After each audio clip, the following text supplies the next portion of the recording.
Rahmanir-Rahim. Alhamdulillahirabbil alamin. Allahumma shalli wa sallim barik ala sayyidina Maulana Muhammadin wa ala alihi washabihi asmain.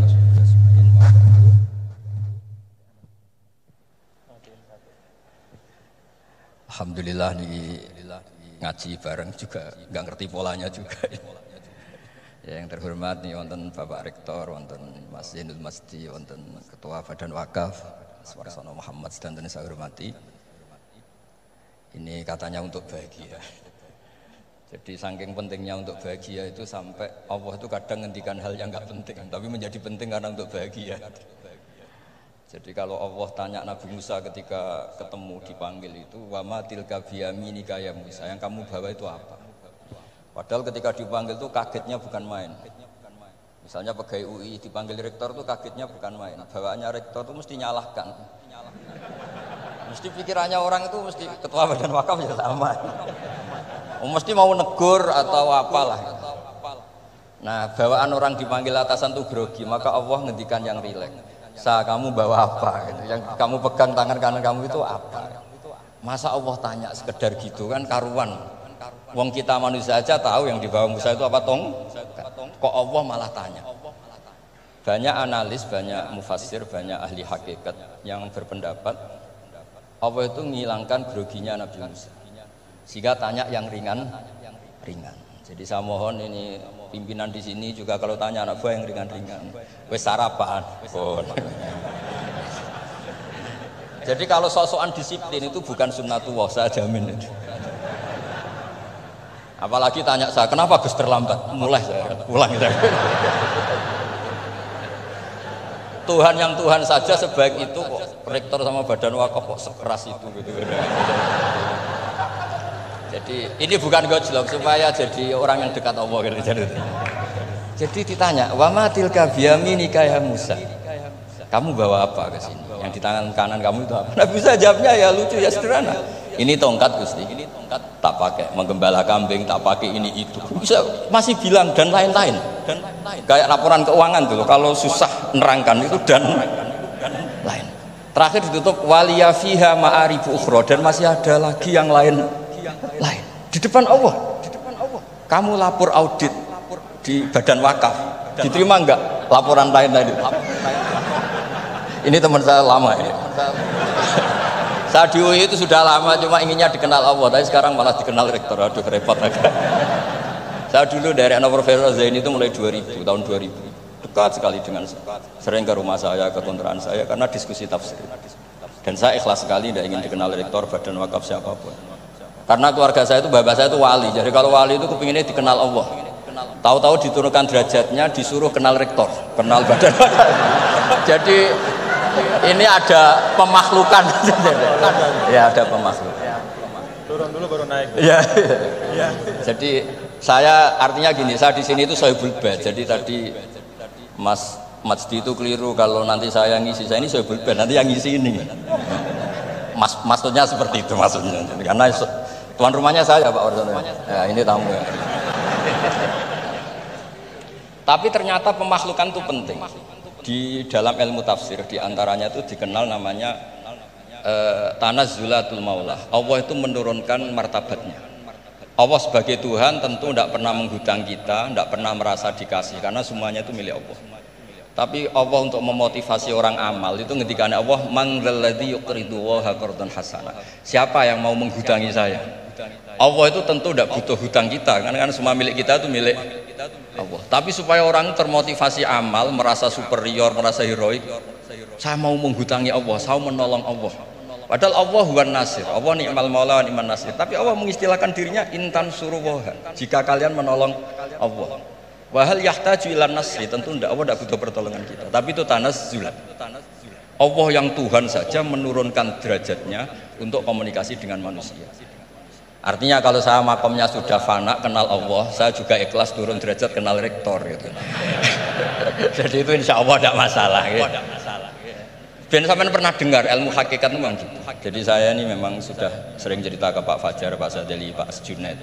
Saya ini sudah daftar ingin jadi resi lah. Saya sudah nggak pernah keluar, saya di rumah ngaji. Tapi ngaji kalau ngaji terus. Saya belum pernah tidak ngaji. Satu hari minimal ngaji 4 kali. Ngaji fikih yang saya sering itu fikih karena mbah saya memang ahli usul fikih.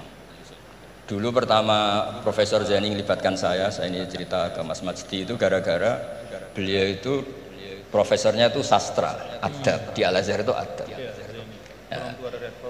Ya. Nah karena jurusannya adab, beliau memang pakarnya kalau menghaluskan bahasa. Tapi masalahnya di Quran kan banyak fikih juga dan beliau cari ahli fikih. Singkat cerita, entah gimana ceritanya Allah yang mempertemukan ketemu saya. Nah kenapa kita butuh fikih, tidak sekedar kesusastraan atau ilmu adab? Karena ada tafsir atau fikih dalam Quran yang mau tidak mau harus difikihkan. Misalnya begini, wa antasma'u bainal ukhtain, kamu tidak boleh menikahi sekaligus mbak dan adiknya atau adiknya dan mbaknya. Jika Anda berpikir Quran itu hanya Quran, maka berarti apa boleh menikahi misalnya Sri dengan buliknya, Sri dengan budenya. Padahal tidak boleh juga. Tapi faktanya Quran hanya ngendikan wa antasma'u bainal ukhtain. Sebab itu zaman Rasulullah SAW sugeng itu nambahi wala binal mar'ati wa ammatiha wala binal mar'ati wa kholatiha. Juga tidak boleh menikahi Sri dan budenya atau Sri dan buliknya. Dan kebetulan Nabi itu tidak menambahkan wala binal mar'ati wa jaddatiha. Karena kayaknya itu nggak usah dilarang, ya sudah lucu aja gitu. Masa kamu nikahi perempuan umur 17 terus minat mbahnya umur 70. Lah itu kalau sampai butuh dilarang ya Anda perlu berobat itu. Tapi kalau bulik kan kadang masih menarik.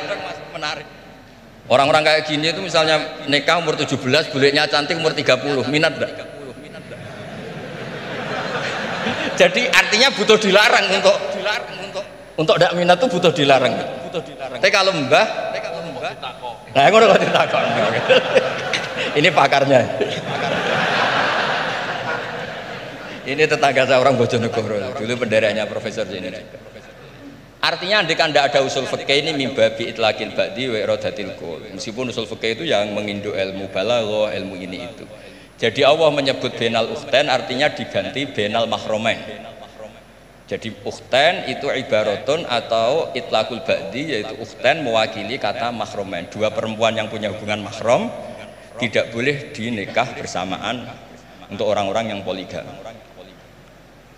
Ini penting supaya semua tafsir juga gitu, lafat-lafat yang ada mahdzufnya itu kita jaga, baik itu secara keilmuan maupun secara fikih. Keilmuan misalnya begini, orang yang dilaknati Allah mal'anahu wa ghadiba alaihi, di antaranya diteruskan wa ja'ala minhumul qiradata wal khanazira wa abadat tauhid. Lalu misalnya secara penelitian tidak pernah ada makhluk manusia yang dulu jadi kera. Tapi melihat ayat itu seakan-akan itu pernah ada periode atau kejadian di mana manusia itu dirubah jadi kera. Wa ja'ala minhumul qiradata. Mau tidak mau kita butuh perangkat ilmu lain yang namanya balaghah. Itu orang Jawa itu kalau dilangkai kakinya itu hanya bilang kayak kera. Orang nggak sopan tuh katanya kayak kera. Tapi kalau dilangkai kepalanya langsung oh dasar ketek itu, dasar kera. Artinya dalam ilmu tasbih kalau kemiripannya itu biasa itu masih disebut ka seperti. Tapi kalau mirip banget perilakunya itu kafnya dibuang. Sehingga orang yang tuli banget terhadap kebenaran Allah bilang summum bukmun umyun. Orang kafir itu summun, tuli misalnya. Bukmun ada bisu. Padahal faktanya mereka bisa mendengar, bisa ngomong, bisa bicara. Tapi saking tidak pernahnya mau mendengar kebenaran, di redaksinya summun, bukan kasumi tapi summun. Begitu juga di bab madah memuji. Kalau orang agak ganteng, mungkin saya kalau muji Mas Masdi hanya kalkomar, muji Pak Rektor paling ya kalkomar. Tapi kalau muji Nabi langsung komarun, anta samsun anta bedrun, karena gantengnya kelewat sehingga kaf tasbih seperti itu dibuang. Nah, andai kan tidak ada fakta manusia itu pernah dirubah jadi kera di era itu, andai kan itu nggak ada, kita sendiri juga nggak tahu. Kita masih bisa menganalisis dengan teori balaghah. Jadi wa ja'ala minhumul qiradata kal qiradah. Mereka atau mislal qiradah, mereka dijadikan Allah laksana kera, tidak berakhlak, tidak beretika, tidak bermoral. Ini pentingnya ilmu balaghah sehingga kita tidak perlu mengharuskan orang berkeyakinan dulu itu pernah ada orang manusia dirubah jadi apa? Kera. Nah, misalnya ada yang berkeyakinan atau berpendapat memang itu pernah nyata. Itu ngendikannya Rasulullah kemudian itu dihilangkan, hanya hidup 3 hari kemudian hilang sehingga nggak punya turunan. Jadi pilihan-pilihan dalam tafsir itu satu tentu riwayat, dua itu analisis balaghah. Nah, analisis fikih itu tidak kalah penting karena konstruksi Quran itu ada fikih yang sudah mapan. Seorang lagi ada fikih yang sudah nopo mapan. Ketika Nabi Lut itu menyesali kaumnya itu lesbi dan gay, kelainan seksual. Itu Nabi Lut ngendikan haula ibanati hunna adharulakum. Kalau kamu ingin menyalurkan kebutuhan biologis Anda, ini ada anak-anak putri kami, hunna adharulakum. Itu lebih suci bagi kalian. Tentu fikih itu sudah mapan, maknanya dinikahi dulu dengan proses nikah yang sah. Nah, barokahnya fikih yang mapan ini Allah tidak cerita tafasilul umur, tidak cerita detail-detailnya. Sehingga salah sekali kalau kita sering bilang kita hanya kembali ke Quran. Itu tidak bisa karena Quran juga tidak berdiri sendiri dengan makna yang sebenarnya, karena turun itu ada asbabun nuzul. Ini yang terakhir supaya ngasih pekerjaan kan jauh-jauh dari NTB. Ya akan bisa dimanfaatkan secara baik dan benar. Saya ini Sohibul Bait. Nah, enggak, ini bukan guyon tapi memang betul harus begitu. Mau tidak mau. Sumpah misalnya, orang tuh kalau ditagih hutang atau ditegur itu masih ya besok saya bayar. Ditagih lagi kayak gak percaya, wawahi besok saya bayar. Jadi kata wawahi itu mesti menunjukkan emosi, tersinggung, sumpah. Sehingga suatu saat ada seorang khotib ini ngendikan, fawarobbis sama iwal ardi innahu lahakum mislama annakum tantikun. Demi Tuhannya langit dan bumi, itu si Bedui, ada orang Arabi, orang desa. Langsung menyelasi Pak Khotib tadi. Pak Khotib, mangdalladzi akhdhafal jalil hatta alja'ahu ilal yamin. Siapa yang bikin murka Allah sehingga Allah terpaksa sumpah? Semenjak itu jadi ilmu, kalau Allah memulai redaksi dengan sumpah, dengan qasam, pasti Allah tersinggung. Jika lafat-lafat yang dimulai wanaziati khorqa atau dimulai wasamsi waduhaha, mesti terusannya itu Allah agak marah. Karena di mana-mana orang sumpah itu menjelaskan sama yang agak tidak percaya. Itu dzauqul arabi, itu ad-dzauqus salim. Nah, begitu seterusnya. Kemudian masalah wasfiyah ismiyah. Saya dulu sering debat sama Profesor Zainal. Kan misalnya kiai-kiai di Jawa umumnya kalau maknani min alaq itu segumpal darah. Lalu orang-orang yang nekuni embriologi itu tidak pernah ada segumpal darah, kalau segumpal darah malah jadi kluron, macam-macam.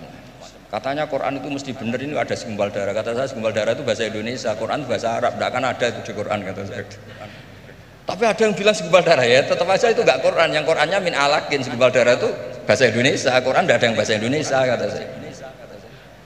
Nah, tapi itu bisa dianalisis pakai balaghah atau pakai teori madatul kalimah. Min alakin itu dari kata aliko ya'liku alakon, sesuatu yang menempel. Jadi kalau di proses embriologi misalnya ada apa yang menempel dalam ilmu itu, yaitu yang jadi rahim, jadi anak. Atau pakai ilmu balaghah, min alakin tetap maknanya segumpal darah, tapi maknanya itu tangkis atau tahkir. Manusia itu sombong.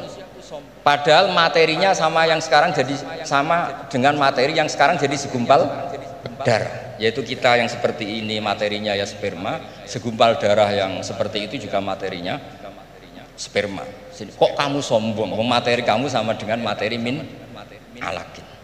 Itu persis dengan adatul Arab kalau sedang mencibir orang yang sombong. Itu kalau orang Arab bilang antal ladzi kharajta min makhrajil bauli marratan, kata orang Arab.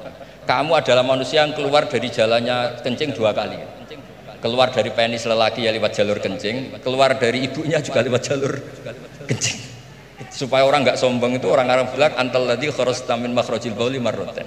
Nah, min alakin itu dalam konteks itu karena begitu angkuhnya Abu Jahal, begitu angkuhnya kafir-kafir Quraisy, sampai diingatkan Allah ulang, kamu ini materinya min alakin, sejenis itu mbok yo jangan yatho. Buktinya terusannya ayat kalla innal insana lihat manusia itu sungguh.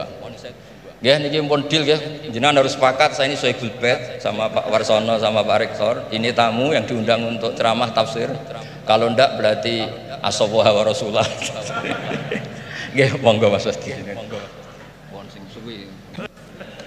Terima kasih Gus. Jadi nanti kita balikin lagi ke Gus Baha ya.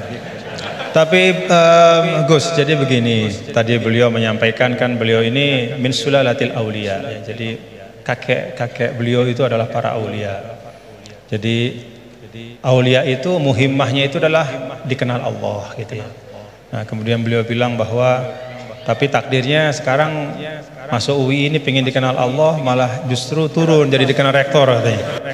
Tapi Gus, itu menurut saya ya, jadi kalau kita bertarekatnya, nah, kan sering ya ketika misalnya kita bicara tentang tarekat ya. Tarekat itu dimaknakan taroki, ya. Taroki artinya naik gitu, jalan naik gitu, jalan naik.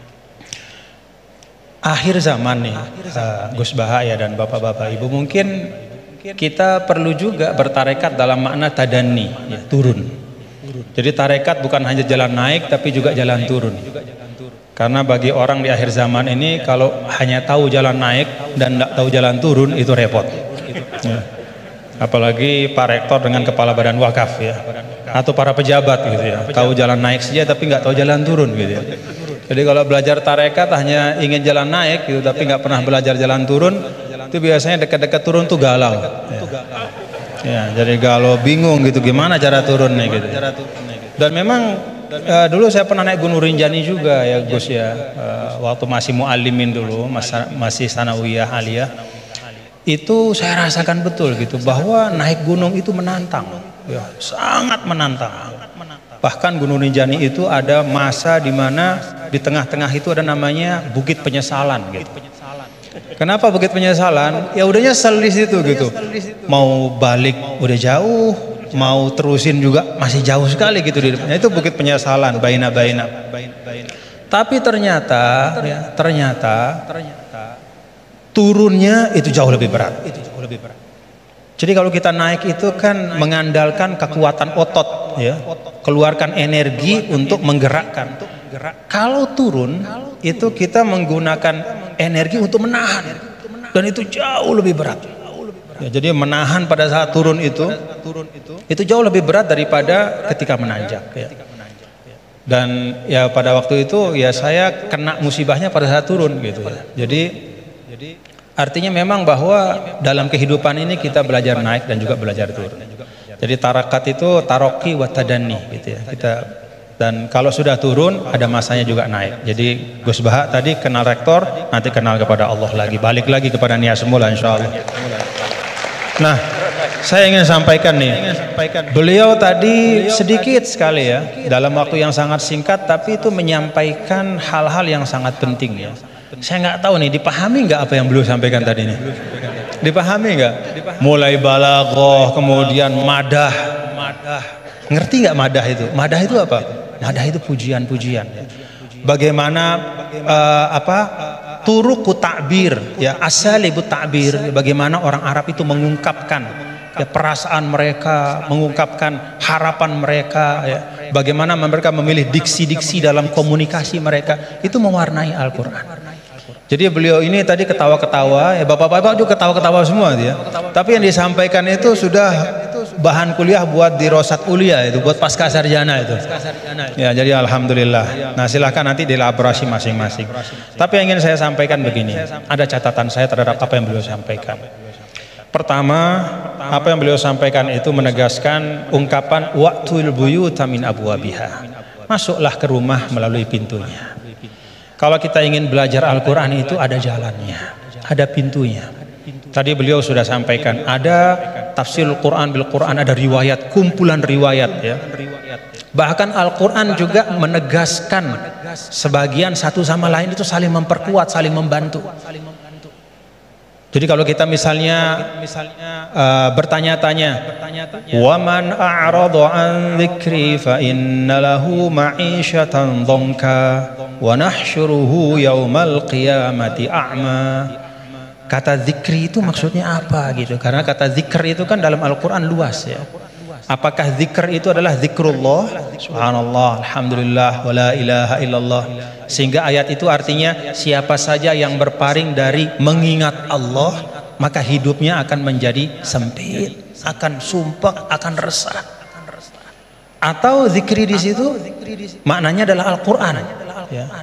Sehingga artinya adalah barang siapa yang memalingkan dirinya dari pesan-pesan Al-Quran maka hidupnya akan disorientasi. Bagaimana kita mengambil pilihan di antara dua makna? Nah, kita lihat. Qala rabbi lima hasyartani a'ma wa qad kuntu basira qala kadzalika atatka ayatuna fanasitaha wa kadzalika al-yauma tunsa. Lalu orang itu mengatakan di akhirat, ya Allah, bagaimana mungkin kok saya dibangkitkan dalam keadaan buta padahal di dunia saya melihat. Kemudian Allah mengatakan qala kadzalika, itu balasan yang setimpal, atatka ayatuna fanasitaha. Telah datang kepadamu ayat-ayat kami lalu kau lupakan. Nah, dari ayat ini maka ulama menafsirkan kata zikri. Oh, yang dimaksudkan dengan zikri itu adalah ayatuna, yaitu Al-Quran. Nah, ini yang disebut dengan Al-Quran yufassiru ba'duhu ba'dhu. Dia saling menafsirkan. Baik itu penafsirannya datang segera setelahnya ataupun di ayat-ayat yang lain seperti yang Al-Mukarram Ki Haji Bahauddin sampaikan. Ada yang di bagian yang lain, baik itu secara nas, secara sharih ataupun secara dilalah, secara tunjukkan isyarat. Ketika misalnya Nabi Adam alaihissalam, Allah Ta'ala sampaikan apa?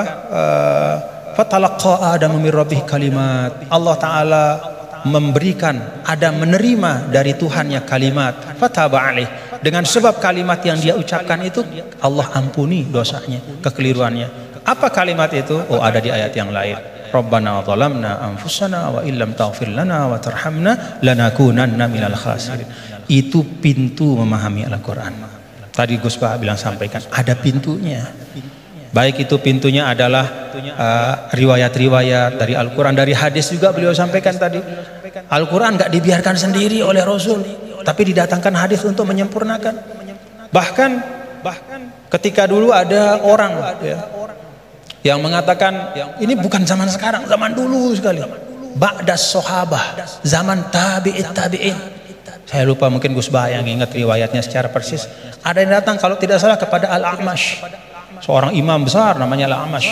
Lalu orang itu mengatakan, ya Imam, kenapa kita capek-capek Anda ajak kami untuk baca hadis? Kenapa Anda ajak kami untuk mendiskusikan hadis panjang-panjang? Bukankah sudah ada Al-Quran di tengah-tengah kita? Ngapain lagi? Apa kata A'mash? Ya ahmaq, Pak, atajidu, apakah kamu temukan dalam Al-Quran itu ada sholat 5 waktu secara terperinci? Gak ada. Nabilah yang menegakkan amanah untuk menjelaskan sholat 5 waktu itu kayak apa, banyak rakaatnya seperti apa, waktunya gimana, kaifiyatnya seperti apa. Bahkan sebelum sholatnya pun Nabi ajarkan isbagul wudunya kayak apa. Bahkan tidak hanya yang wajib-wajib dalam wudu, madmadah, istinsyaknya pun, kumur-kumurnya masukin air ke hidung, semua diajarkan sama Nabi. Maka A'mash mengatakan, dari sisi ini Al-Quran lebih butuh kepada hadis daripada hadis kepada Al-Quran. Dari sisi bahwa hadis itu menguraikan, menjelaskan dan menyempurnakan, menambahkan, melengkapi bahkan yang tidak ada di Al-Quran. Nah, itu pintu memahami Al-Quran. Karena itu tidak boleh dan tidak ada istilahnya namanya ahlul Quran dalam makna bahwa hanya mau Quran saja, nggak mau tahu apa kata hadis. Itu nggak ada istilah dalam Islam. Ilmu yang muktabar selalu Al-Quran bersama dengan hadis Rasulullah SAW. Lalu yang kedua pintunya apa? Ya asbabun nuzul. Tadi juga disinggung selintas oleh guru kita bahwa ada sebab-sebab dari turunnya Al-Quran, ayat-ayat Al-Quran. Yang kalau sebab ini nggak difahami, bisa saja ya, dalam beberapa kasus orang salah faham. Dan itu kejadiannya bahkan sekali lagi bukan hari ini, bukan kemarin, tapi dulu pada masa orang-orangnya itu masih berhimpitan, berdempetan dengan Rasulullah SAW. Ada seorang sahabat didatangkan, kalau tidak salah pada masa Sayyidina Umar bin Al-Khattab radhiyallahu anhu. Lalu dia ditanya, kenapa kok kamu minum minuman keras gitu kan? Dia mengatakan, loh kan saya ini orang beriman, saya kan orang bertakwa. Kan di Al-Quran tuh ada, laisa 'alal ladzina amanu wa 'amilus solihati junahum fima ta'imu idza mattaqaw wa amanu ila akhir ayat. Enggak masalah kalau sudah beriman bertakwa makan minum apapun. Begitu. Kalau ini secara harfiah kita baca ayat itu. Lalu karena dia baca ayat itu saja, dia beranggapan Oh berarti makan minum udah bebas karena sudah beriman bertauhid. Nah saat itulah kemudian diluruskan, ya, diluruskan bahwa ayat ini sabab nuzulnya adalah ketika ada sebagian sahabat yang datang kepada Rasulullah SAW dan bertanya, ya Rasulullah, ada teman-teman kita yang sudah meninggal, mereka syuhada pada saat perang-perang, mereka mati syahid, mereka meninggal sebelum turunnya ayat yang mengharamkan khamar.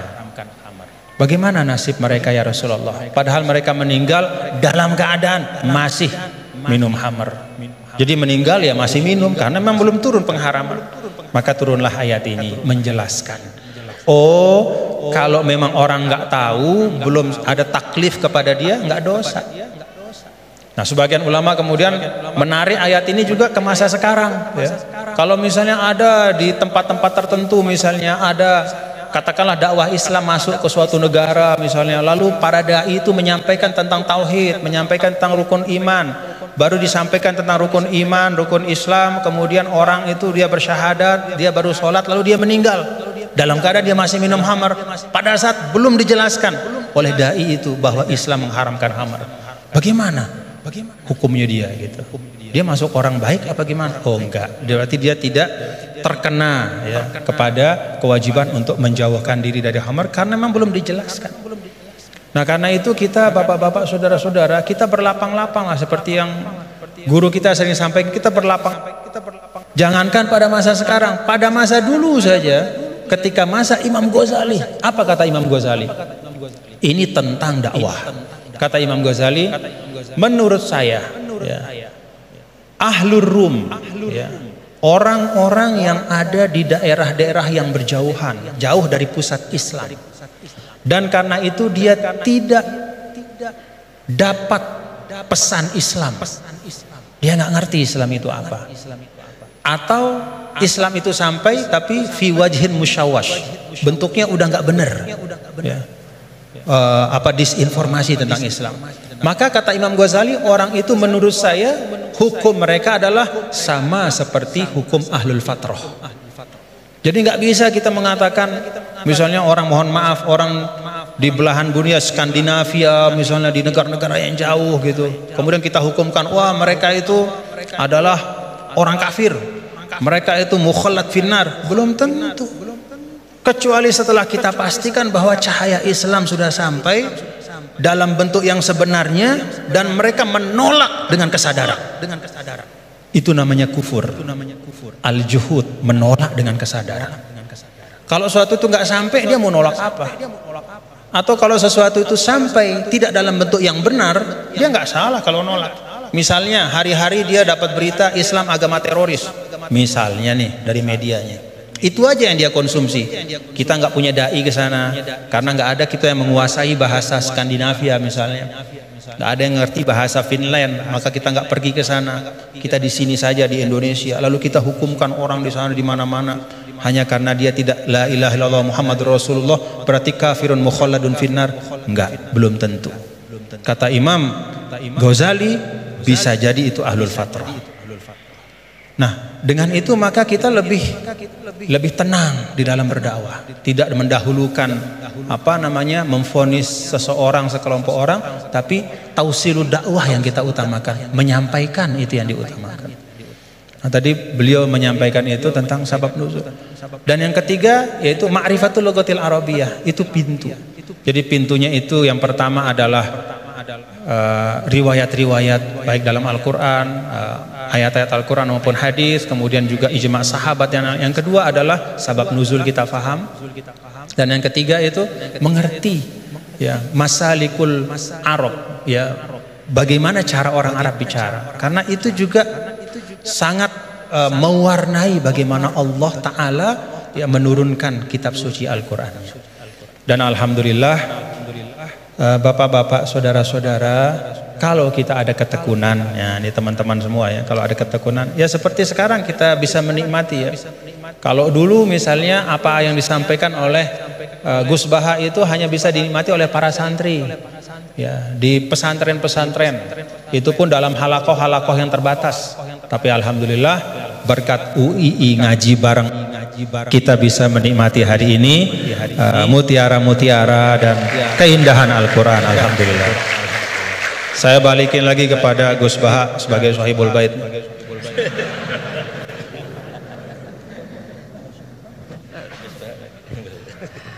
Bismillahirrahmanirrahim. Meneruskan konstruksi ayat ya. Misalnya begini, Anda jangan langsung menyalahkan Nabi Adam. Saya ini sering kampanye untuk membela Nabi Adam, karena banyak kiai yang cerita Nabi Adam itu salah melulu. Nanti kan kita di surga kan nggak perlu ngajukan kredit,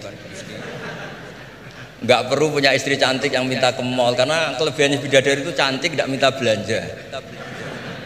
Sudah gitu di madu juga nggak protes. Tapi kalau di dunia itu sudah minta belanja, di madu protes. Tapi kenapa Nabi Adam akhirnya keluar dari surga dan kita menyalahkan hanya demi kepentingan supaya tadi punya istri cantik, tidak minta uang apa? Belanja dan boleh dipoligami mau. Di konstruksi ayat itu tidak ditampakkan, tapi semua ahli tafsir tahu. Misalnya fadallahuma bihurur, setan menipu Adam dan Hawa dengan curang. Hurur itu nipu. Jadi kalau ngaji nipu itu mulai dulu itu ya gurunya setan itu. Jadi Nabi Adam itu di surga dengan penuh limpahan anugerah. Buah apa saja ada, makanan apa saja ada, enggak bayar. Tempat mewah leg juga enggak bayar. Kalau Anda di hotel leg sedikit aja bayarnya minta ampun. Akhirnya setan itu pura-pura nangis terus terseduh-seduh. Akhirnya Nabi Adam menghampiri. Kenapa kamu nangis? Saya ini iba sama kamu, kasihan. Nikmat begini nikmat, pada akhirnya Anda ini mati karena Anda manusia, pasti mati. Kasihan sudah senikmat ini kemudian Anda mati. Pura-pura nangis, jadi lama ya nangis, acting. Akhirnya Nabi Adam tanya, lalu solusinya gimana? Terus setan tinggal numpangi. Hal adulluka ala syajaratil khuldi wa mulkil la yafla. Kamu mau tak kasih vitamin, makan pohon khuldi. Nanti kalau kamu makan itu terus abadi. Jadi terus setan, Nabi Adam mulai ragu ya, tapi Allah melarang saya makan pohon khuldi itu, syajaratul khuldi itu. Kamu tidak usah cari tafsirnya, itu anggur apa ketela apa duren, itu namanya orang kurang penggawean. Itu gak penting. Ketika Allah tidak menjelaskan detail itu berarti detailnya itu tidak penting. Kamu sok penting nyari itu apa ya? Allah saja tidak menjelaskan, kok kamu yang manusia mau menjelaskan. Akhirnya Nabi Adam tanya, apa betul Allah itu melarang saya makan itu? Terus Allah cerita, wa qasamahuma inni lakuma laminan nasihin. Terus setan itu cerita, demi Allah saya tahu info terbaru bahwa sekarang nggak apa-apa. Jadi hukum terbaru itu. Singkat cerita Nabi Adam makan. Ketika makan, berarti setan salah karena menipu Nabi Adam, Adam salah karena makan pohon khuldi tadi. Apa yang terjadi? Allah manggil Nabi Adam. Adam, kenapa kamu makan itu? Bukankah pohon-pohon yang lain, buah-buah yang lain itu cukup? Kenapa kamu makan yang salah? Terus jawab Nabi Adam ini yang unik, yang kita harus bela Nabi Adam ila yaumil qiyamah. Wa izzatika ya rabbi ma adzunnu anna ahadan yahlifu bika kadiban. Demi kehormatanmu ya Allah, ketika engkau disebut oleh setan, saya tidak pernah mengira ada orang berani mencatut nama engkau kemudian dia bohong. Loh, ini contohnya Pak Fajar ini, sama temannya yang paling sering bohong itu dia nggak percaya, tapi meskipun sering bohong kalau dipanggil Pak Rektor ngecek ulang apa enggak, kalau kalimatnya dipanggil Pak Rektor pasti nggak ngecek ulang, meskipun teman yang sering bohong pasti langsung nyari Pak Rektor. Saya misalnya sebagai murid Mbah Maimun punya teman yang sering bohong sekalipun, terus bilang Gus dipanggil Mbah Maimun, pastilah langsung ke sana, karena disebut nama itu orang sudah ada berpikir jelimet.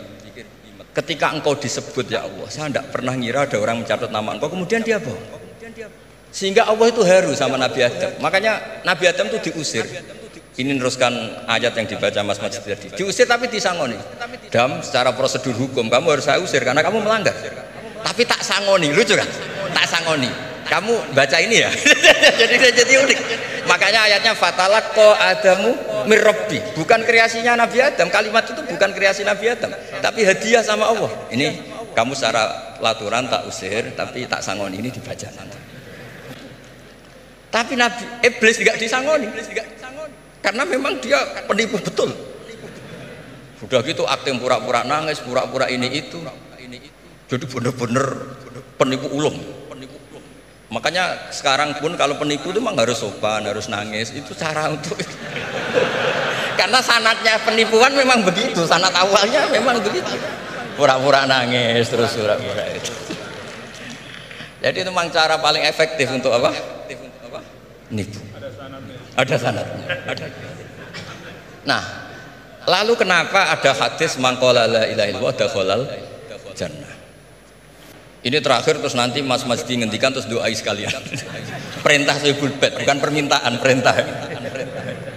Perintah itu bukan berarti tidak sopan. Memang bahasa Indonesia itu gitu. Permohonan itu mesti diabaikan. Kalau perintah itu agak tegas. Bukan masalah. Jadi begini. Saya ulang lagi konstruksi ya, konstruksi ayat fadallahuma bihurur. Kenapa mangqala la ilaha dakhalal jannah? Itu unik. Kalau kita baca hadis, ada orang itu pendosa, salahnya sudah minta ampun. Sama Allah dipanggil. Ini hadis musnad, riwayat Musnad Ahmad dan banyak riwayat yang lain. Dipanggil, "Fulan, kamu ke sini. Kamu lihat itu apa?" "Bok, Gusti." Berapa? 99. Per bok itu maddul basor. Sepanjang mata melihat itu isinya dokumen kesalahan dia. Jadi nggak kayak yang di pengadilan itu hanya beberapa tumpuk. Itu sepanjang dia lihat itu kesalahannya dia. Sepanjang dia melihat. Sudah gitu jumlahnya 99. Ya dia putus asa, dia akan masuk surga. Kemudian sama Allah, sudah kamu tenang saja. Diambilkan bok kecil sekali, paling sak bok jam tangan ini. Dah, innaka lan tuzlamal yaum, kamu tidak akan terdolimi. Kenapa Gusti? Ini kamu punya kebaikan ini kecil sekali. Ya apa efeknya Gusti? Kan nggak ngefek kesalahan seperti itu. Kemudian bandingannya hanya kebaikan sekecil itu. Dah kamu tenang aja. Setelah ditimbang, box 99 yang jumlahnya maddul basor kira-kira 3 kilo sama satu wadah jam kecil, ternyata setelah ditimbang itu menangin 1 jam kecil karena isinya la ilaha illallah. Malaikat itu gak berani. Kamu berani, ada namaku kemudian kamu abaikan. Saya dipanggil 1000 mahasiswa UII sama satu Pak Rektor, Pak Fajar. Kemana arahnya? Ke satu rektor apa ke 1000 mahasiswa yang manggil? Pak Rektor, kan ini urusan nasib. Nah ini cerita. Malaikat yang nimbang Pak Warsono itu diprovokasi sama malaikat yang lain. Kamu berani nggak mempertimbangkan kata Allah di situ? Wah ya tidak berani. Itu disebut fala yaskulu ma'asmillahi ta'ala sayun. Dibandingkan asma Allah itu tidak ada yang bisa ngungguli. Nah, di sini terus para torekot, para apa konwiridan Allah. Tapi karena kita ini sekarang sudah tidak ngaji malah tanya, gunanya apa sih muni Allah? Lu nyebut pangerane ora roh gunane. Oh ini sedang nyebut Tuhannya, kamu tanya gunanya apa? Kamu tak kasih uang aja tidak pernah tanya gunanya uang ini apa? Pas dijak wiridan tanya, gunanya apa sih? Oh dasar orang aneh. jadi logis. Lah Nabi Adam juga sama, ketika disebut asma Allah itu nggak mikir yang lain, apa setan itu penipu apa enggak, sudah grogi yang manggil Allah langsung. Nah makanya saya mohon, kenapa kita memahami mangkana akhiru kalamihi Allah la ilaha illallah dakhalal jannah, karena dengan itu malaikat nggak berani macam-macam. Jadi nanti kalau Anda ketemu malaikat tukang hisab, ayo silahkan abaikan nama Allah. Kalau kamu berani berarti tidak malaikatnya Allah. Masa namanya Allah gak dipertimbangkan? Ya tadi misalnya dosen-dosen UI ada undangan seminar menjanjikan, enggak seminar menjanjikan tapi yang manggil rektor, milih mana? Kira-kira saja. Milih rektor kan? Karena ini nasib berkelanjutan kan kalau seminar kan. Apalagi ini asmane Allah. Nah, makanya Nabi ngendikan fato satis sijilat wasakula ismuwah. Kemudian bok kesalahan tadi jomplang kalah. Kemudian yang menang hanya asmanya Allah Subhanahu wa taala. Makanya terus disebut, sudah Nabi ketika tanya amal apa paling baik ya Rasulullah, gini dzikrullah fisirri wal alan gini-gini. Dan kamu mati dan kamu hidup walisanu katordun, kamu harus selalu ingat Allah taala. Lah dene saya sekarang itu sudah biasa ingat Allah terus disuruh ingat rektor, ya muga-muga itu tugas dari Allah juga. Saya tidak tahu apa benar apa tidak tahu. Tapi yang jelas saya tidak jenis orang yang apa ya, terus nganggep apa dunia penting buat, tapi yo penting lah gue sanggup mati. Tapi yang jelas supaya sampean ngerti madhab saya, karena ini ngaji dan saya punya niat baik, maka saya ungkapkan cara berpikir saya. Jadi sampean tidak usah kaget, mungkin namanya kan mengabaikan kesalahan, cara berpikir nggak gitu. Kita punya riwayat sahihah bahwa ketika malaikat mengabaikan semua kesalahan ini karena nggak berani memperbandingkan asmanya Allah dengan yang lain. Makanya disebut di akhir hadis fala yaskulu ma'asmillahi ta'ala. Ketika sudah nyebut Allah harus dianggap selesai. Enggak boleh habis nyebut Allah mau mati kredit, enggak boleh. BPKB di bank ini enggak boleh. Nanti akhir hayatnya bilang BPKB bukan Allah. Enggak harus kata Allah itu mengunci. Disebut akhiru kalami. Lah kalau sampean tanya, kenapa? Itu menjadi penting karena tadi malaikat tidak akan memperbandingkan Allah dengan yang lainnya. Makanya ketika ulama-ulama sufi, kalau kamu habis salah istighfar, nanti di sohifah kamu akan ditulis habis salah, salah. Terus di belakang ditulis, tapi setelah itu dia bilang astagfirullahaladzim. Nanti malaikat tinggal aja kamu teror, kamu mempertimbangkan Allah apa yang itu. Ini tak ajarin, kalau tepak ya kamu didengar, kalau tidak malah digebuki, tidak tahu saya. Tapi itu ijazah resmi nih hari ini. Hadisnya akurat. Ijazah. Nggih ngoten mawon kok nak kesuwen kepinteran nyanyi kula. Assalamualaikum warahmatullahi wabarakatuh.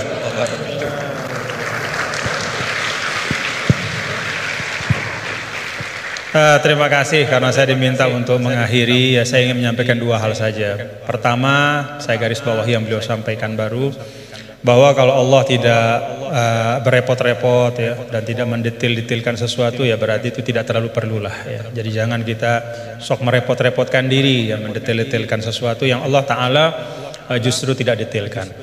Nah artinya apa? Ya memang letakkan sesuatu pada tempatnya, dan itu menurut saya juga yang sering beliau sampaikan ya, bahwa dengan meletakkan sesuatu pada tempatnya itulah menjadi asas kebahagiaan ya. Jadi kalau kita tahu menempatkan sesuatu pada tempatnya, ya kita akan lapang-lapang saja ya menyikapi nikmat, musibah dan segala macam. Nah kalau kita lihat nih, pertanyaannya apa sih yang dipentingkan oleh Allah dalam Al-Quran ya, kalau kita lihat ya tentu Allah Ta'ala yang maha tahu apa-apa yang paling penting, yang paling utama ya, pokok-pokok akidah, kemudian pokok-pokok ritual ibadah. Tapi kalau kita menggunakan pendekatan kuantitatif ya, salah satu yang sangat dipentingkan oleh Allah dalam Al-Quran adalah ranah muamalah. Jadi ranah muamalah itu luar biasa dipentingkan oleh Allah dalam Al-Quran. Ya kalau kita lihat misalnya dari sisi panjang pendeknya ayat saja, 282 Al-Baqarah itu ayat paling panjang dalam Al-Quran adalah tentang transaksi hutang piutang ya, itu muamalah. Dan salah kalau kita misalnya menanggapi atau mempersepsi bahwa urusan utang piutang itu urusan dunia belaka. Enggak ya, buktinya Gus Bah tadi nyampaikan beberapa hal tentang utang piutang dalam ngaji barang ini, berarti sesuatu yang penting. Nah dalam ayat itu juga disampaikan di akhir ayat tentang hutang piutang itu apa? Wattaqullah wa yu'allimukumullah. Wattaqullah wa yu'allimukumullah. Jadi bahwa muamalahmu, transaksi keuanganmu, hutang piutangmu, hal ihwal tentang keuangan itu menyangkut takwa juga gitu. Itu menyangkut takwa juga. Itu bagian dari ekspresi bertakwa kita. Hutang yang benar, menulis dengan baik, membayarnya juga dengan baik, berhutangnya pun kalau memang betul-betul butuh dan seterusnya. Dan banyak lagi di dalam Al-Quran ayat tentang muamalah. Nah saya sering sampaikan ya, bapak-bapak saudara, kalau kita misalnya menggunakan pembagian yang walaupun kita bisa perdebatkan lah ya tentang validitasnya 100%, tapi ada pembagian yang sederhana oleh para ulama. Pertama, dalam Islam itu ada disebut dengan ruang akidah ya.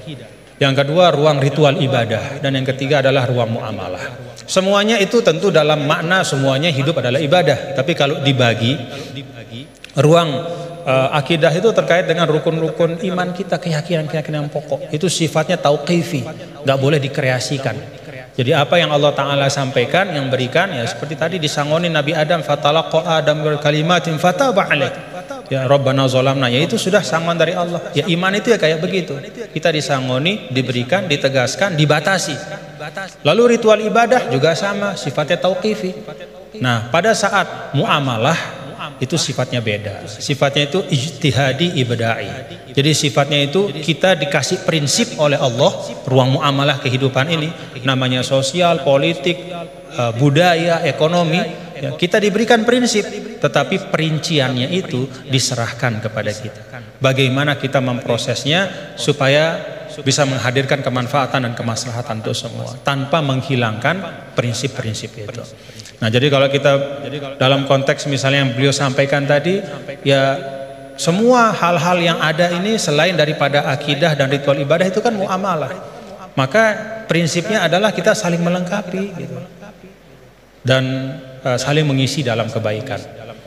Nah, kemudian yang kedua, yang terakhir, ulama juga mengatakan begini. Ketika kita belajar Al-Quran, maka kita juga belajar tentang lawazimul makna atau lawazimul faham. Ada satu kefahaman dari ayat. Nah, konsekuensi dari kefahaman itu apa? Nah, itu beliau tadi juga sudah sampaikan berulang kali.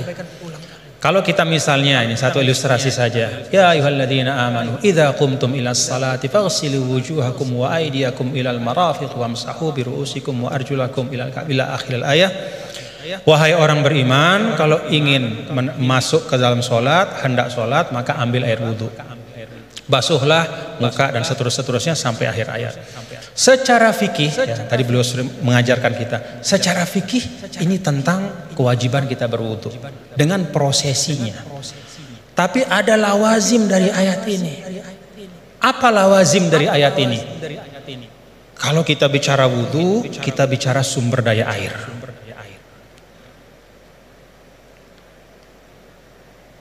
Kita bicara tentang wudu, kita bicara tentang ekosistem kehidupan. Gak ada wudu tanpa air. Kalau wudu tanpa air tayamum namanya. Gak ada wudu tanpa air. Maka apa arti lawazim dari ayat ini? Jaga sumber daya air itu. Kalau dalam konteks misalnya pasal 33 Undang-Undang Dasar 1945, apa kata sumber daya alam dan semua yang menyangkut hajat hidup orang banyak dikuasai oleh negara, itu juga bagian dari lawazim makna ayat ini. Dalam arti apa? Negara, kita semua secara kolektif, ayo kita jaga sumber daya air, tidak boleh dimiliki hanya oleh sekelompok kecil saja sehingga orang kesulitan untuk memanfaatkannya, dan pada ujungnya jangan-jangan nanti bisa orang kesulitan untuk menegakkan sholat karena nggak bisa wudhu karena sumber daya air itu dikooptasi oleh kelompok tertentu misalnya. Itu lawazimul ayat. Ketika Allah Ta'ala misalnya, ya ayyuhalladzina amanu idza nudiya lis-salati min yaumil jumu'ati fas'au ila dzikrillah wa dzarul bai'. Wahai orang-orang beriman, kalau udah waktunya Jumatan itu, maka segera datang ke masjid, tinggalkan perdagangan. Apa lawazim dari ayat ini? Kata para ulama, lawazim dari ayat ini adalah ya bahwa Allah tidak akan bicara tentang perdagangan. Allah tidak berbicara tentang sesuatu yang penting yang bisa mengalihkan ya, seseorang dari ibadah. Ya, kan di sini diletakkan orang kalau terlalu cinta berdagang, ya, maka dia nggak mau ninggalin bisnisnya untuk sholat gitu, karena time is money. Bagi dia 5 menit ketika sholat itu kalau udah transaksi entah berapa duit misalnya gitu. Nah, ada lawazim dari ayat ini kata para ulama bahwa ya perdagangan harus diisi oleh orang-orang yang tidak hanya memikirkan profit sementara di dunia, tapi dia juga memikirkan fungsi spiritual dari harta itu. Siapa itu? Ya orang beriman. Dengan kata lain ya orang Islam disuruh untuk aktif dalam berdagang. Karena ketika perdagangan itu diisi oleh orang-orang yang tidak punya pandangan lebih dari dunia, kalau kata orang Sasak, enggak-enggaknya cuman dia pandang dunia saja, ya dia tidak akan mungkin bisa menunaikan pesan ayat ini.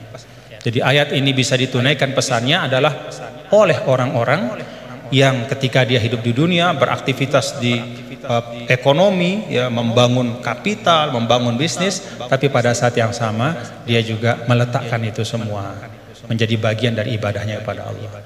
Jadi ayatnya tentang ibadah sholat Jumat, tapi pesannya di sana adalah isi ruang bisnis itu, ikhtiarkan supaya ruang-ruang ekonomi itu terisi oleh orang-orang yang ngerti bahwa dunia ini adalah jalan untuk mencari kebahagiaan yang lebih hakiki, itu di sisi Allah Ta'ala.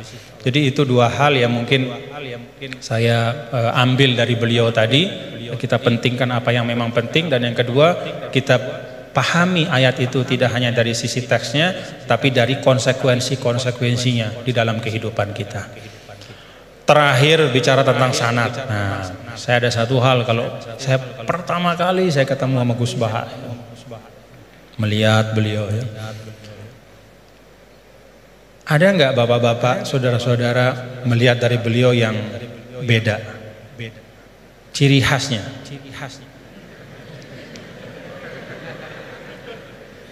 Ciri khasnya beliau itu gini. Tapi hari ini ikroman li rektor, jadi rambut gak kelihatan. Nah, karena beliau ini adalah keturunan dari aulia, dari Lasamnya, dan salah seorang dari masyayikh di Lasam itu adalah sahabat dari kakek kami dulu, Mbah Maksum Lasam. Ya, beliau bersahabat dengan Nini Da Maulana Syekh Tuan Guru Kiai Haji Muhammad Zainuddin Abdul Majid.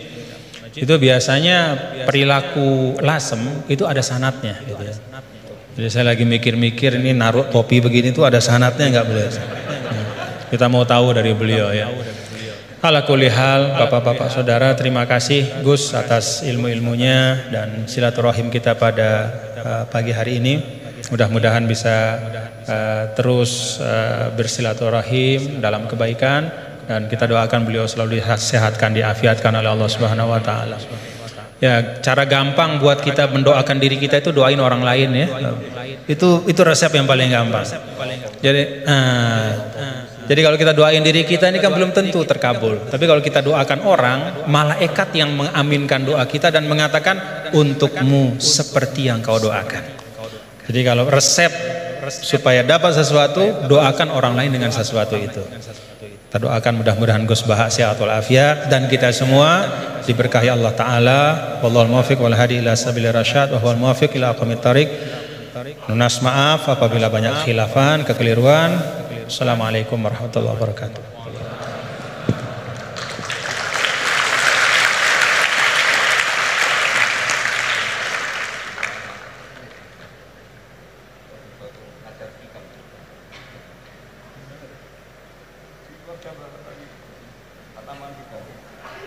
Baik, karena masih ada waktu yang tidak banyak, mungkin sedikit. Beliau juga berkenan untuk ada sesi tanya jawab. Mungkin nanti akan ada maksimal 3 penanya dari mungkin sebelah kiri, kanan, tengah, kemudian kanan. Silahkan 3. 1 dari kiri, ya yang dekat tiang silahkan. Silahkan berdiri untuk meminta mic dari panitia. Ya singkat ya. Singkat. Assalamualaikum warahmatullahi wabarakatuh. Ya menarik pemaparan dari guru kita semua terkait dengan Islam harus membahagiakan. Yang pertama tafsirnya adalah sekarang ada paham materialisme itu juga menawarkan kebahagiaan, paham hedonisme juga menawarkan kebahagiaan, paham liberalisme itu juga menawarkan kebahagiaan. Jadi Islam bahagianya itu mungkin kita bisa menilai diri kita masing-masing. Hari ini paham apa yang kita pakai untuk bahagia? Apakah betul-betul Islam konsepsi atau Islam yang sudah berkembang jadi modernisme dengan kombinasi kapitalisme, liberalisme, kemudian hedonisme, kemudian yang saya sebutkan tadi bercepat. Jadi tafsirnya ayat ini menurut modernisme sekarang kemudian dikaitkan dengan penjelasan tadi, kebahagiaan itu Islam membahagiaan. Orang sekarang dengan duit sehingga monetisme menuhankan duit di mana-mana. Oleh karena itu Islam melakukan revolusi akidah. Bagaimana kembalikan kepada Allah Subhanahu wa taala sebagai satu yang memberikan kebahagiaan. Sehingga revolusi yang dilakukan kita sekarang apakah bisa dilakukan dengan revolusi takwa? Ali Imran 102. Ya ayyuhalladzina amanu taqwa haqqa tuqatih wa la tamutunna illa wa antum muslimun. Allah memanggil kepada orang beriman yang diakui imannya untuk bertakwa dengan sebenar-benar takwa, menjadi iman yang disamakan dengan kekasih Allah, wali Allah, dan kemudian kalau tidak mati dalam keadaan Islam, yaitu iman yang terdaftar seperti Bapak sampaikan tadi, dia punya satu kalimat tapi berharga sekali, itu iman yang terdaftar. yang murni tidak kesyirikan. Pertanyaannya adalah bagaimana revolusi takwa kita buat untuk melawan revolusi industri hari ini yang sudah membuat orang tertipu. Sebagaimana Gus Baha sampaikan, banyak orang tertipu. Setan ahli tipu dengan lemah lembut, kasih sayang, dengan duit.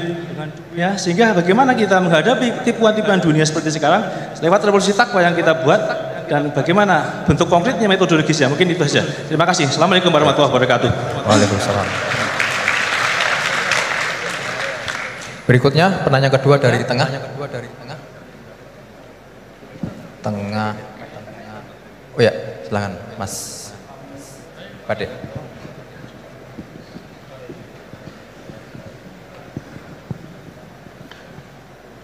Bismillahirrahmanirrahim. Assalamualaikum warahmatullahi wabarakatuh. Sebelumnya terima kasih saya ucapkan kepada Pak Fajar sebagai moderator telah mempersilahkan saya dan memberi kesempatan. Sebelumnya saya memperkenalkan diri, saya Engki Kurniawan dari mahasiswa Prodi Ekonomi Islam Ukan 2020. Tanpa mengurangi rasa hormat kepada Al-Mukarram Tuan Guru dan Gus Baha, saya ingin mempertanyakan yang tadi sempat disinggung di awal, yaitu tentang tadayun ma'kus, tentang kekeliruan dalam beragama. Kita tahu sekarang bagaimana tentang perkembangan teknologi yang menyebabkan informasi-informasi itu berkembang secara masif mengenai agama-agama gitu, tentang pelajaran-pelajaran dan tafsir Al-Quran gitu. Yang kita tahu tadayun ma'kus ini tentang bagaimana orang-orang menyampaikan yang kurang penting di atas sesuatu yang penting gitu. Nah, sebagai kami mahasiswa gitu yang masih awam tentang agama, bagaimana sih gitu cara kita menangkis agar tidak terjerumus atau terjerat dengan pembahasan-pembahasan yang kurang penting dan menjerumuskan kita ke dalam sesuatu yang sesuatu yang buruk gitu, yang kayak memunculkan perdebatan dan kontroversi. Gitu saja Pak. Terima kasih. Wassalamualaikum warahmatullahi wabarakatuh. Terakhir dari Putri, paling depan, kerudung biru. Oke, silakan. Bismillahirrahmanirrahim. Pertanyaan fikih sangat sederhana tapi saya tidak paham. Saya bacakan bagaimana cara mengajarkan istihadhah yang memudahkan kepada anak perempuan yang belum baligh, Gus Baha. Karena kalau kami jelaskan dengan menghafal dan memahami syarat-syarat tamyiz, mereka kesulitan. Dan kalau perempuan tadi sudah paham belajar istihadhah tanpa memahami tamyiz, apakah selanjutnya perempuan tersebut harus belajar istihadhah dengan memahami syarat-syarat tamyiz? Sampun. Tiga penanya. Berikutnya kami berikan kesempatan kepada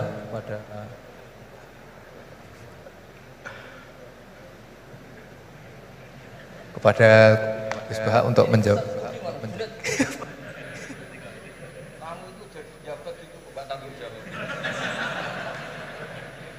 Di sini itu ada DPPAI ya?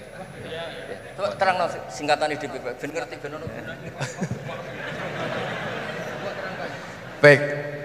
Baik hadirin yang berbahagia, di seperti yang diperintahkan oleh Gus Baha bahwasanya di UI ini ada DPPAI, Direktorat Pendidikan Pembinaan Agama Islam. Jadi menurut beliau itu maksudnya supaya jawab gajinya bendonya akhirat. Menurut beliau yang berhak menjawab itu adalah orang DPPAI, waduh, karena yang bertanggung jawab atas Islam di UI. Ini tak bantu.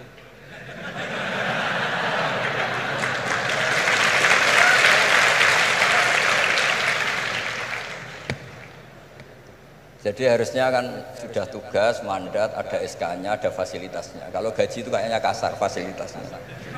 Jadi harusnya yang jawab itu ya ketua DPPA, iya. Tapi sudahlah, karena saya ini orang baik, tak tolong.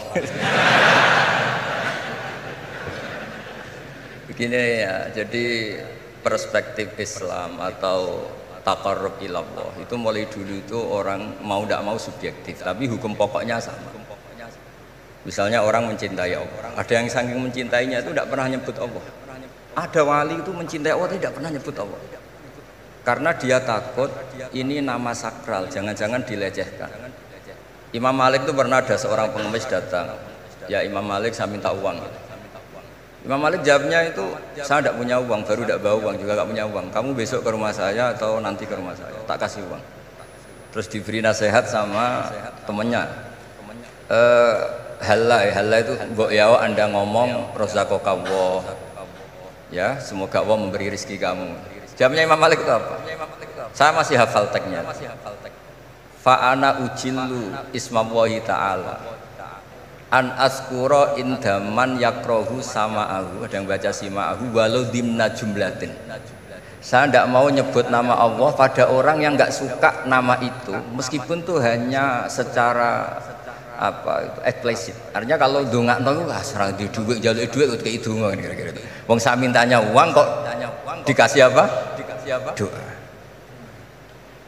Jadi kadang-kadang orang cara mencintai Allah itu, lah ya bagi pengemis tadi razaqakallah itu maknanya kan nggak mau memberi kan?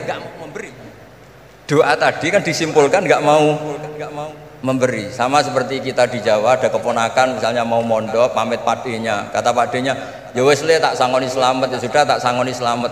Selamat ndonga tok gak modal agak tunggale. Nah, berdoa saja tanpa modal. Nah, Sayyidina Umar radhiyallahu anhu itu diantaranya orang yang meriwayatkan hadis Innallaha ta'ala kallafani an asrifa anhu du'a. Allah memaksa saya, menugaskan saya supaya tidak semuanya itu dikonsultasikan kepada Allah Subhanahu wa taala.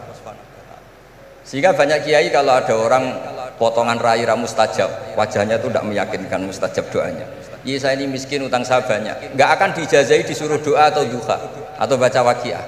Karena sekali itu dipraktekkan dan kita tahu potongan gak mandi, itu nanti nyalahkan institusi doa. Jute saya duha juga tetap miskin, saya doa juga tetap miskin. Daripada Allah disalahin mendingan pon sing kerja tenanan. Sayyidina Umar ketika ada orang minta uang dan minta doa, kamu harus kerja yang serius. Fa innas sama ala tumtiru daban, langit tidak akan menghujankan apa? Emas.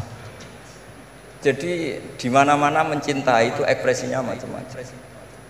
Ada ulama yang saking senengnya umatnya Nabi seneng silaturahim. Ada ulama yang saking senengnya Nabi gak suka silaturahim dengan arti berkunjung karena itu dianggap mengganggu.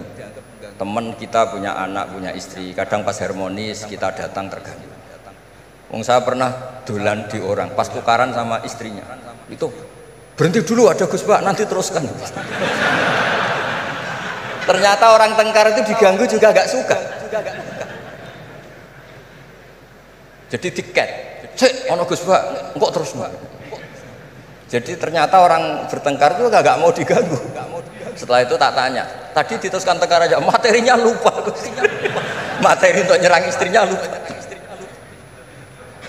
Nah begitu juga zaman Rasulullah SAW, banyak sahabat yang saking senengnya Nabi sering soal istifadah. Ada yang saking senengnya Nabi nggak soal, takut ganggu, Nabi punya keluarga, punya anak, punya istri. Ada yang saking senengnya Nabi, kalau ketemu Nabi itu melihat wajahnya sampai dia tahu detail wajah Nabi kayak apa, rambutnya kayak apa. Ada juga yang sama sekali ditanya, sifli wajah Rasulullah, tolong ceritakan ke saya wajah Nabi itu kayak apa. Saya tidak pernah melihat wajahnya Nabi. Loh, Anda ini sahabat masa tidak melihat wajahnya Nabi? Ijlalan lah, saya kalau ketemu beliau itu hormat sekali sampai nggak berani menatap mukanya. Sama-sama seneng, tapi ekspresinya beda.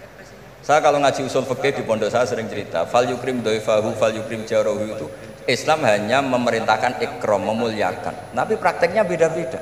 Di kampung kamu ketemu tetangga, tidak tanya itu sombong. Tapi kalau di kota ketemu tetangga tanya, namanya kepo.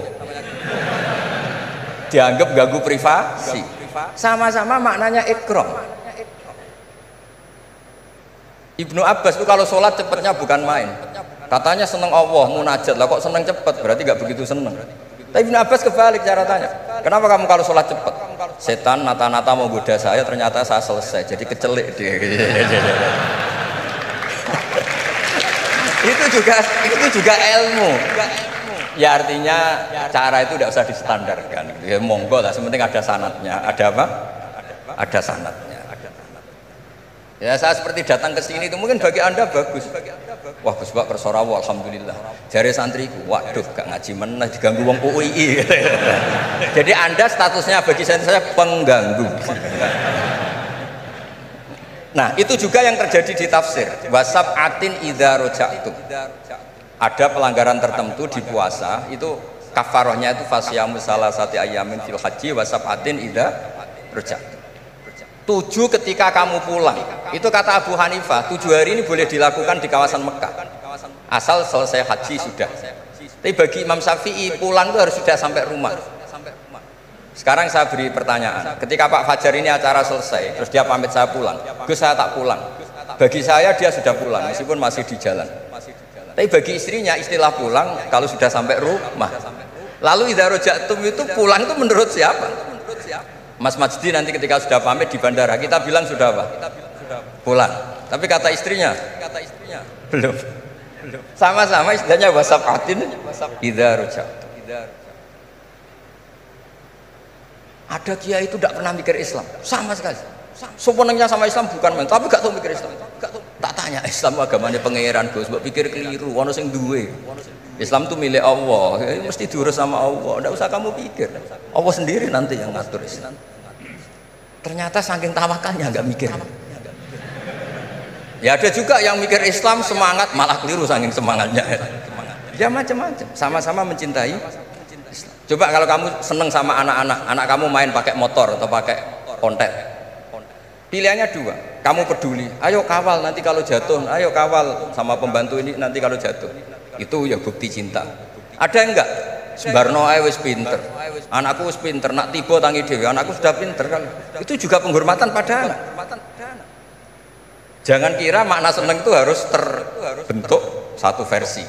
Seneng anak ya nak dolan dikawal. Ternyata yang membiarkan juga bentuk penghormatan bahwa anak ini sudah mandiri. Ya, terus yang masalah istikhadah itu masyhur itu di riwayat Hamnah binti Jahsh. Hamnah itu haidnya melebihi hari wajar. Terus sama Nabi, sudah kamu saya haidkan sesuai tanggal yang sebelum kamu kena penyakit ini. Itu kamu anggap haid, lainnya kamu anggap istikhadah. Itu istikhadah paling gampang. Ikuti saja di fatwanya Imam Syafi'i. Jadi misalnya Januari kok 6 hari, Februari kok sampai terus mulai ada penyakit sampai 1 bulan keluar darah, Maret keluar darah, itu kata Imam Syafi'i ngikuti riwayat tadi, sudah kamu fatahayati terus sitata ayam atau sabata ayam, terus Nabi ngendikan kamu menghaidkan seperti bulan-bulan sebelum kena penyakit istikhadah. Lainnya di istikhadah. Itu namanya ruddat ilal adat. Jadi supaya ndak ribet pakai tamyiz diukur. Ini darah ini lebih kuat dibanding ini, yang lemah ndak kayak yang sing tukang delok ya sapa gitu. Apalagi yang ditanya itu lelaki gitu. Oh, itu kan ya agak repot lah, coba lah, agama ini tidak perlu repot-repot seperti itu. Jadi ini sebagai senior saya kasihan sama Pak Junet ini. Harusnya beliau nanti yang kena hisab pasti Pak Junet. Jabatannya mau, tanggung jawabnya nggak mau. Ya tapi kebetulan ada orang baik di sini ya, alhamdulillah saja. Kalau ketemu saya tuh cium tangan bolak-balik, tapi niatnya kayaknya mau supaya saya mau backup. Nah ini yang satu pertanyaan Mas Wasdi ini. Kan 3, saya jawab 2.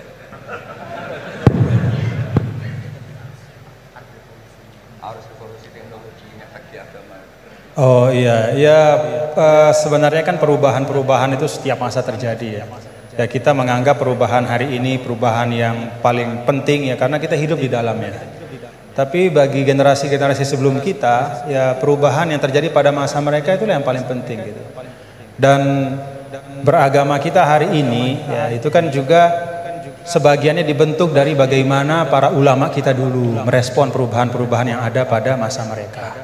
Jadi kalau kita lihat jangankan yang sekarang ya Gus ya, bahkan pada masa Imam Syafi'i pun kan, dan masa-masa para imam mujtahidin ya, mereka itu sangat membuka diri dan melihat dinamika-dinamika yang terjadi dan menjadikan ya hal-hal yang terjadi di tengah masyarakat itu sebagai bahan penting untuk merumuskan pandangan keagamaan. Dan karena itu kalau misalnya Al-Azhar ya, Al-Azhar Syarif itu sekarang punya perhatian pada 3 hal saja ya ketika bicara tentang pemikiran keagamaan. Yang pertama tafkik al-fikril mutatarrif. Jadi membedah dan mempreteli pemikiran yang ekstrim, mengembalikan kepada manhaj wasati. Itu yang pertama. Kemudian yang kedua tajdid al-khitab ad-dini, yaitu memperbaharui al-khitab, cara kita menyampaikan sebenarnya kan al-khitab itu kan cara kita mengajak orang beragama.